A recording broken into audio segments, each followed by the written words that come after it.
Hello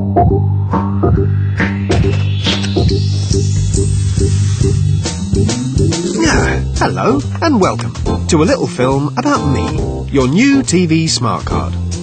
Now, what does this little fella do, I hear you ask? Well, that's a very valid question, because I am in fact a very important piece of plastic. Basically, you need me so you can carry on watching all those lovely TV channels you subscribe to. All things need upgrading from time to time, and us smart cards are no exception.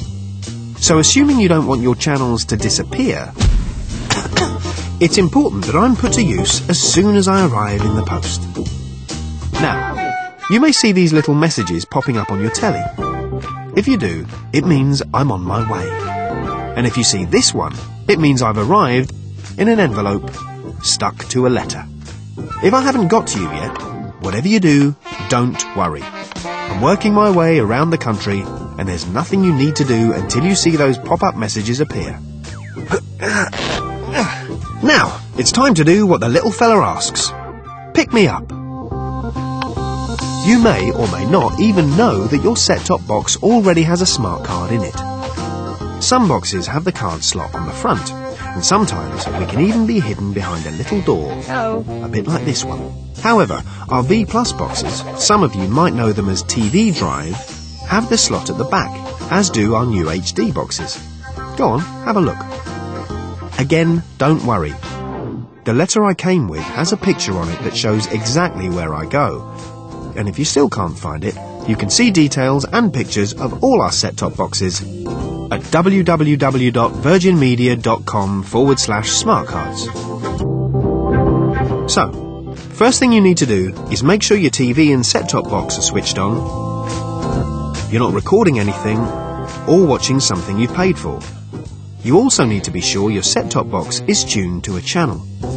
Next, you need to take your old card out, and the fact that it may look different to your new one is nothing to worry about. Then, if you look at your TV, you'll see one of these. A little pop-up message on screen that tells you your set-top box number. This number should be exactly the same as the number at the top of the letter I came with. Make sure it matches, especially if your home has more than one set-top box, because if you have, you'll be getting a different smart card for every set-top box you've got.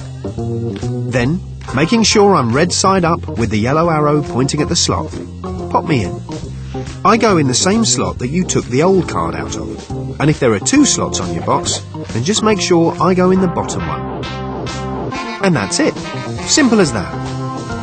After about 10 minutes, you should get this message on screen telling you you've put me in the right place, and it's all good so far.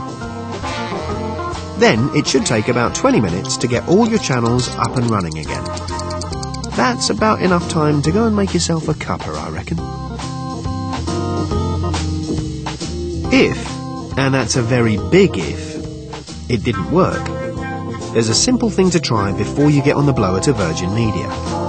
Power off your box, unplug at the wall as well, wait for a few seconds, then power it back up and wait for a couple more minutes.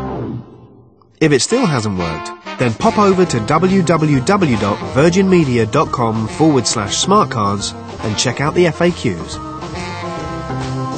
So that's how easy peasy it is. Don't put it off. Pick me up, slot me in, and watch me go!